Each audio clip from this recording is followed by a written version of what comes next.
वालेकुम वरहमतुल्लाहि वबरकातुहू। रब्बि शरह ली सदरी वयस्सिर ली अमरी वहलुल उक़दतम मिन लिसानी यफ़क़हू क़ौली रब्बि ज़िदनी इल्मा। उम्मीद है तमाम दोस्त अहबाब खैर व आफ़ियत से होंगे। हमारा जो आज का मौजू है वो है बवासीर, पाइल्स, हेमोरॉइड। ये आजकल लोगों में बहुत ज़्यादा है और ख़ास करके जो शहरी इलाके हैं उनमें बहुत ज़्यादा है। ये होता क्यों है, इसकी वजह क्या है? इसकी वजह सबसे बड़ी वजह, मेन वजह दायमी कब्ज़ का हो जाना। दायमी कब्ज़ क्यों हो जाती है? हमारे खाने की रूटीन का गलत हो जाना।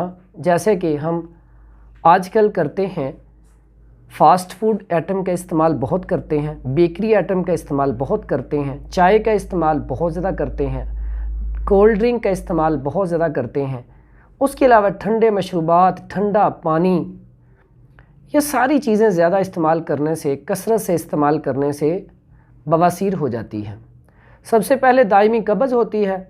जब आप पखाना करते हैं, ज़ोर लगा के पखाना करना पड़ता है, तो फिर वहाँ पे सूजन हो जाती है। जो गंदा मवाद वहाँ पे जमा होता है वो मोकी की शक्ल में निकल आता है। अब बाज़-औक़ात वहाँ पे जगह फूल जाती है, बाज़-औक़ात ब्लड आता है, बाज़-औक़ात मोके टाइप बन जाती हैं। अब यहाँ पे सबसे पहला काम तो अपनी ख़ुराक को ठीक करें।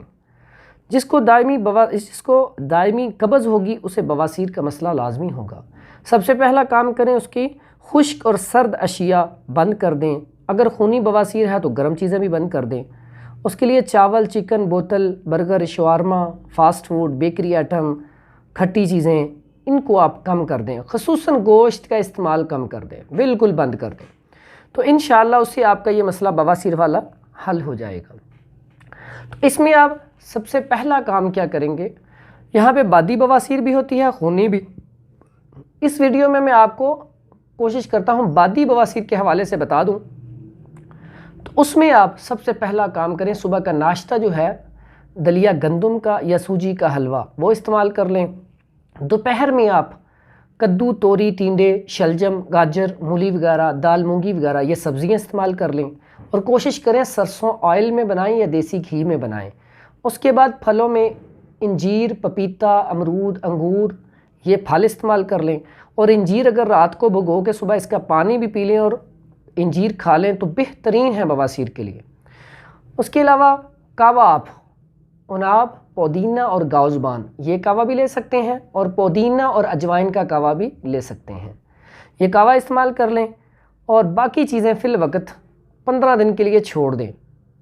और जो पखाने वाली जगह है वहाँ पे आप देसी घी लगा लिया करें या मक्खन लगा लिया करें, तो इंशाअल्लाह फ़ौरी फ़ाका हो जाएगा। इसके लिए मैं खाने के लिए एक बेहतरीन और आसान सा नुस्खा बताने लगा हूँ आपको।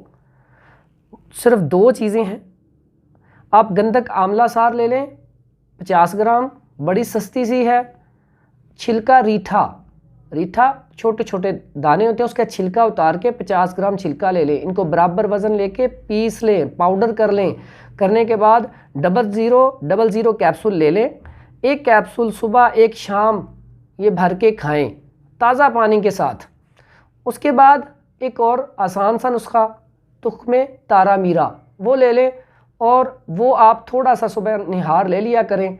इंशाअल्लाह आपकी बवासीर चंद दिनों में ठीक हो जाएगी। और जो मैंने पहला नुस्खा बताया है वो आप 2 से 3 महीने अगर लगातार इस्तेमाल करते हैं तो इंशाअल्लाह मौके भी आपके झड़ जाएंगे। अगर इसके साथ ही आपको थोड़ा सा खूनी बवासीर के हवाले से मुख्तसर सी बात बता देता हूँ, शरबत अंजबार बेहतरीन चीज़ है, वो इस्तेमाल कर लें। और गेरू ये मिल जाता है बाज़ार से, और संग जराहत ये दोनों लेके बराबर वज़न कर लें। 00 कैप्सूल भर के सुबह शाम शरबत अंजबार के साथ लें तो खूनी बवासीर इंशाअल्लाह 3 दिन में आराम आ जाएगा। दुआओं में याद रखें, हमारे चैनल को सब्सक्राइब कर दें और हमारा जो नया चैनल है हकीम हाफिज़ फ़रहान उसको सब्सक्राइब कर दें। अस्सलामु अलैकुम वरहमतुल्लाहि वबरकातुहू।